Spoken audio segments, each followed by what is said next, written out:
Indian cricket team की कप्तान विराट कोहली और इंडियन एक्ट्रेस अनुष्का शर्मा के मद्दाहों के लिए अफसोसनाक खबर सामने आ रही है। आज की इस वीडियो में आपको मुकम्मल डिटेल दूंगा, तो वीडियो को कहीं पे भी स्किप ना कीजिएगा। बिस्मिल्लाहिर्रहमानिर्रहीम, अस्सलाम वालेकुम। एक और नई वीडियो के साथ आपकी खिदमत में हाजिर हूँ। आप देख रहे हैं YouTube channel Hamza sports. Cricket की दुनिया में बड़ा धमाका। इंडियन क्रिकेट टीम के कप्तान विराट कोहली और अनुष्का शर्मा जो कि उनकी बीवी हैं, इन दोनों के लिए एक अफसोसनाक खबर सामने आ रही है। आज की इस वीडियो में आपको मुकम्मल डिटेल दूंगा, लेकिन उससे पहले हमेशा की तरह आपसे एक छोटी सी रिक्वेस्ट है, इस वीडियो को लाइक कर दें, चैनल को सब्सक्राइब करने के साथ साथ बेल के आइकन पर क्लिक कर दें।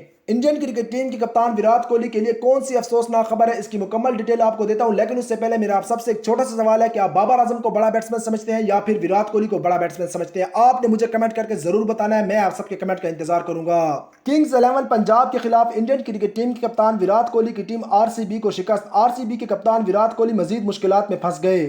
बड़ी खबर सामने आ रही है। जुमेरात को खेले जाने वाले आईपीएल के मैच में आरसीबी के कप्तान विराट कोहली को स्लो ओवर रेट पर 12 लाख रुपए का भारी भरकम जुर्माना किया गया है। जुमेरात को खेले जाने वाले आईपीएल के मैच में इंडियन क्रिकेट टीम के कप्तान विराट कोहली की टीम ने मुकर्ररा वक्त में मैच खत्म नहीं किया, जिसकी बुनियाद पर विराट कोहली को 12 लाख रुपए का भारी भरकम जुर्माना किया गया है, जो कि विराट कोहली की मैच फीस से दिए जाएंगे। इसके साथ साथ इंडियन क्रिकेट टीम के कप्तान और आरसीबी के कप्तान विराट कोहली को शदीद तनकीद का निशाना बनाया जा रहा है कि आपका रन रेट बहुत ही ज्यादा कम हो रहा है और आप आईपीएल में अच्छी परफॉर्मेंस नहीं दिखा रहे। इस पर इंडियन क्रिकेट टीम के कप्तान विराट कोहली को शदीद तनकीद का निशाना भी बनाया जा रहा है। इसके साथ साथ इंडियन क्रिकेट टीम के कप्तान विराट कोहली की अहलिया अनुष्का शर्मा ने विराट कोहली के नाकिदीन को कहा है कि जब आप विराट कोहली को उनकी अच्छी परफॉर्मेंस पर सपोर्ट करते हैं तो आपको चाहिए कि जब विराट कोहली अच्छी परफॉर्मेंस नहीं दिखा रहे, आप उस वक्त भी उनको सपोर्ट करें। मैं भी विराट कोहली के जितने भी नाकिदीन हैं उन सबसे रिक्वेस्ट करता हूं कि विराट कोहली पर इस तरह से तनकीद ना करें। विराट कोहली एक बड़े खिलाड़ी हैं, अच्छा और बुरा वक्त हर खिलाड़ी पर आता रहता है। आप विराट कोहली को सपोर्ट करें, इंशाल्लाह आईपीएल में अच्छी परफॉर्मेंस दिखाएंगे। ये थी आज की वीडियो। इंशाल्लाह बहुत जल्द किसी और नई वीडियो के साथ आपकी खिदमत में हाजिर हूंगा। तब तक अपना ख्याल रखिएगा, चैनल को जरूर सब्सक्राइब कीजिएगा। अल्लाह हाफिज।